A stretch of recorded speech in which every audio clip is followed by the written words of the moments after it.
Welcome to the Lechtich Parsha podcast, where we delve into the Torah's timeless wisdom and uncover uplifting and empowering lessons tailored to the challenges of our generation.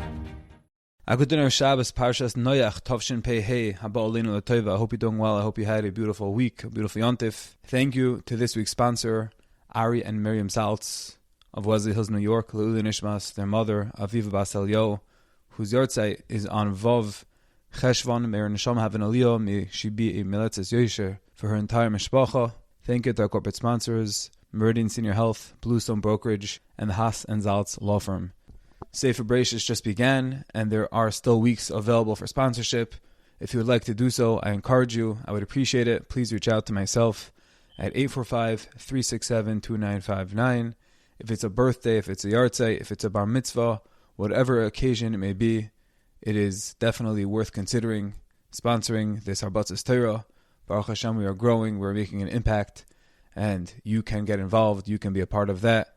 So please consider making that call, doing so, and sealing your week for the sponsorship. So last night I had an incredible experience that I'd like to share with you. I went to Rutgers University.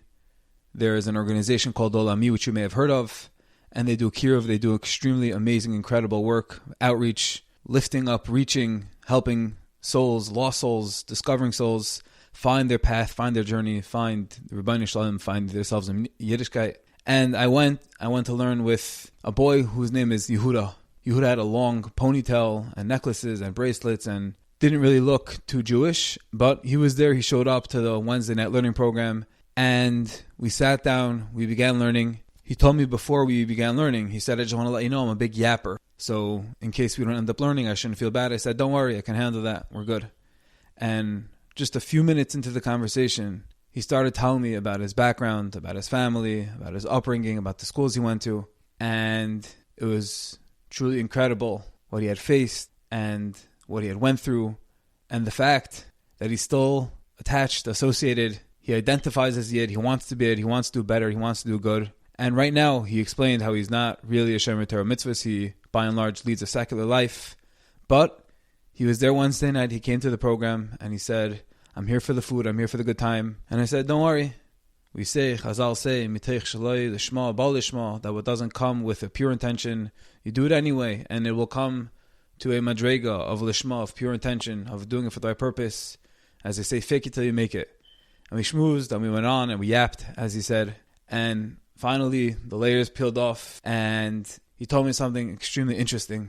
Extremely unprepared I was, but this was the following sentiment, the following struggle. He told me that amongst many, this is the one that's really prominent. This is the one that really takes up a lot of space in his mind. And he said, for some reason, there are certain mitzvahs and there are certain avirus that he doesn't know why, but he's naturally inclined to keep to some of those mitzvahs, and he's naturally inclined and fueled to fight the temptation and resist averus, to abstain from doing certain things, doing averus. And he told me that what bothers him so much, I thought he was done. Like, I'm not sure what you're bothered by. Like, you're a big tzaddik, you're in a secular environment, and you're in a world of such anti-Semitism, and you're here fighting, and you're here trying to do the mitzvahs and trying to avoid the leisa says, and you're unbelievable, you're a king. And he went on to explain, no, what was his issue? His issue was that he didn't understand why he was doing these mitzvahs, why he was being shomer himself from certain averos.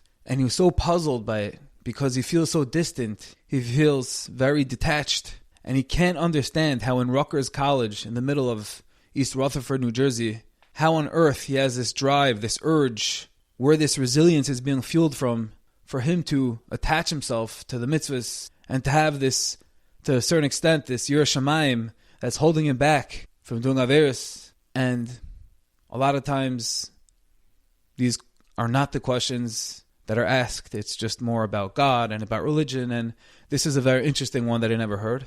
And I didn't right away have the right answer. But we're told to just sometimes sit, and awkward silence is okay. And just to listen, and something good will happen.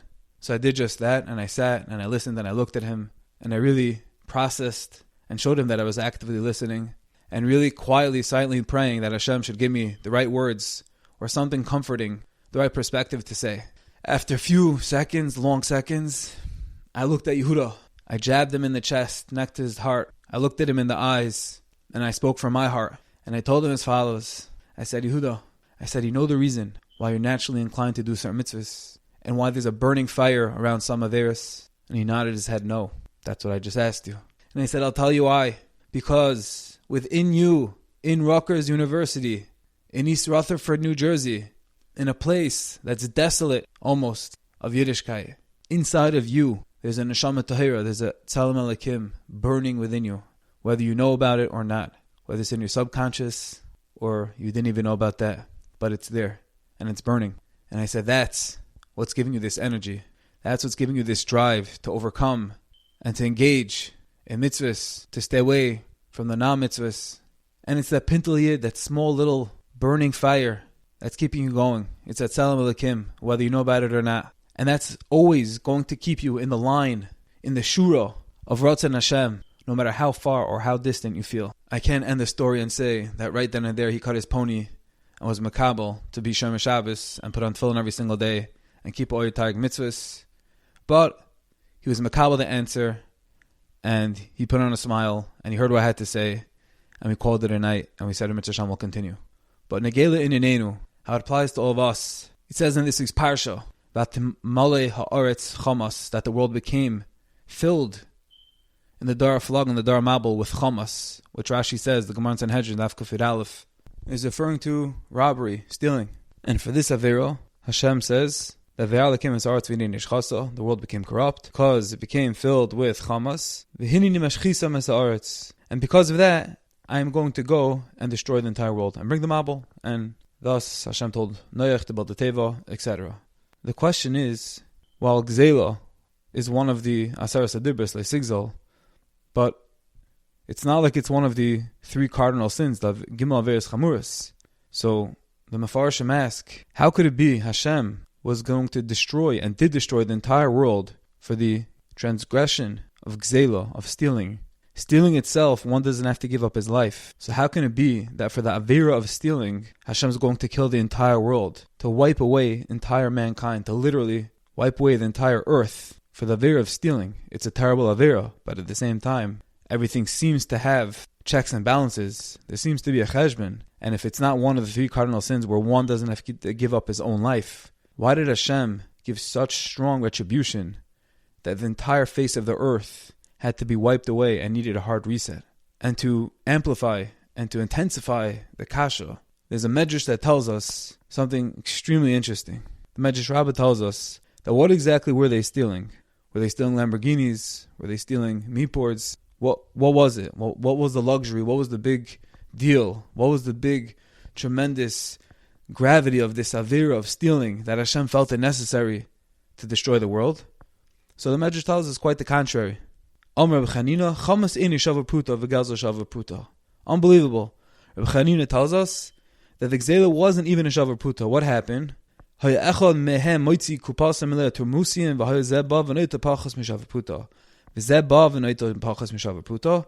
person came down the street walking with his chickpeas, with his legumes, eating them, and every guy on the way would come, reach in, pop a chickpea in his mouth. It was less than a shavar puta, and every guy would do that. And what was the reason? The reason why they would all do this is because less than a shavar puta is considered a negligible amount halachically. It's not something that one could be tevea, one can bring his friend into Bezdin for. And each one had a chap that I'm only going to take one chickpea, I'm going to pop it in my mouth, enjoy it. But the victim, the one holding the basket with the legumes, he can't be tevea me, he can't shlap me to Bezdin because it's less than a shavar puta. And this, says Reb Chanina, was the gezel, was the chamos that the Torah was referring to. And what happened?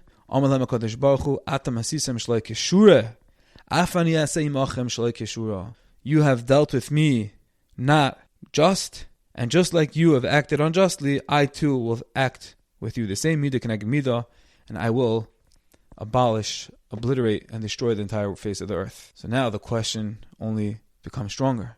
Not only was it an Isser of Gzela, which isn't Chayiv Misa, it's not one of the Gimel Averas Chamuris, but Reb Chanina the Medrash is telling us that the Avera, the Gzela they committed, wasn't even a Shava Pruta. It had no monetary halachic value according to the Torah.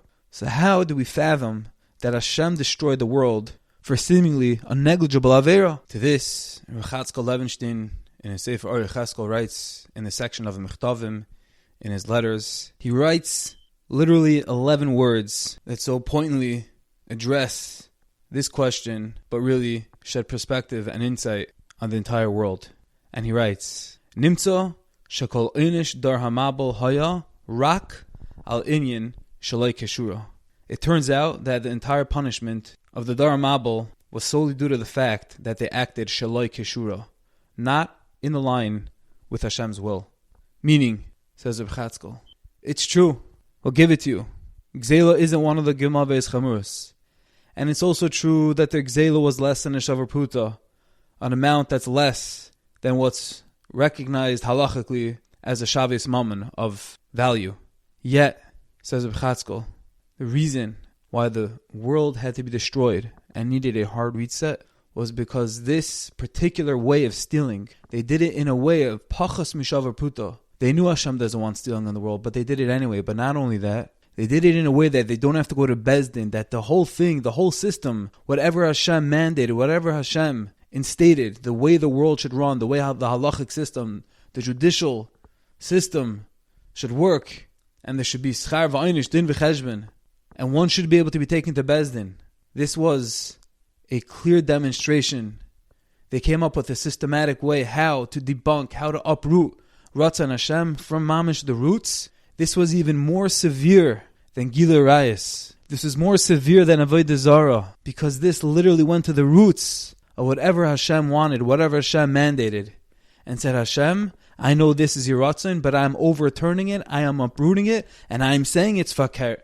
I'm saying I'm totally not in recognition of what you want, and I'm making up my own rules. I'm doing something totally different. Your ratzon, your desire, your rules, out the window. I'm going to circumvent, sidestep, and make my own line, my own shura, my own path. And says Reb Chatzkel, when they demonstrated this, when they showed with such brazenness that they were not in line, they were shaloi keshura, as the Medrash says, you dealt with me unjustly, I will do the same to you. The lashon of the Medrash is, atem asisim shaloi keshura. This is the worst klala, when we don't act in line with the Kadosh Baruch Hu. When we're not in that shura, Hashem says, I'm going to act like you and put you right out of that shura. And out of the shura, out of the line, out of the divine line, means obliteration. It means total mass destruction. We all know the shura. We all know the line. We all know, obviously, the Targ mitzvahs. We know what Hashem wants from us. Those are clear in the Torah. But more than just the black and white, there's the shura. There's the line, there's the boundaries. Though you're always faced with making those decisions over V'charta b'chayim, choosing between right over good. And we have to always remember, as we're reading, as we're reminded of the Dor HaMabul, that the reason why the Mabul came and afflicted and overturned, destroyed this world, was because there was that shura that they could not abide by. There was the shura, the divine line, that they said, we know better, we're going to sidestep you, and we're going to make our own set of rules. You want us to go to Bezdin, you don't want us to steal, we're going to steal, and we're not going to Bezdin. We have to be reminded that that's the biggest atrocity, that's the biggest brazenness, the biggest act of chutzpah to Kadosh Baruch Hu possible. And while we're in the new era, the post-Dor HaFlaga generation, ever since the recreation of the world after Mabul, B'nai Noach, we have to continue the legacy of living within the line of the divine, of making those right choices, Uv'charta b'chayim. And when we have the choice of evil and good, it's not just about the Avera. It's not just about the fall. Because even more profound, deeper than that, is the ideology, is the mindset behind it. How did we fall? How did we lose? Was it because we wanted to step out? Was it because we're just human beings and we're just feudal mankind and we naturally succumb to the temptations of the Yetzer Hara sometimes? What was it? But we always have to ask ourselves, what's driving us? And when we keep in mind that there's a divine line, there's a divine boundaries, there's the shura, and we are meant to perpetually stay within those lines, those confines, and abide and bring nachas ruach to Kadosh Baruch Hu, then we will continue the legacy of the Bnei Noach, of being the post-Dor HaFlaga nation, and by that virtue, bringing him nachas ruach liyitzreinu, in the same way that Kadosh Baruch Hu built a new world after the Hamas, after the extortion and the robbery, the theft, in the time of the Dor HaFlaga. May Kadosh Baruch Hu redeem us, free us, and save us from the Hamas that we deal with today, in our day. May Kadosh Baruch Hu save us. May Kadosh Baruch Hu redeem us. May Kadosh Baruch Hu send us the long-awaited Geula with the arrival of Mashiach Tzidkenu, b'mehirav yameinu. Amen. I thank each and every one of you for listening. I hope you all enjoyed, and I wish you a wonderful Shabbos. I thank each and every one of you for listening. I hope you enjoyed, and I wish you a wonderful Shabbos.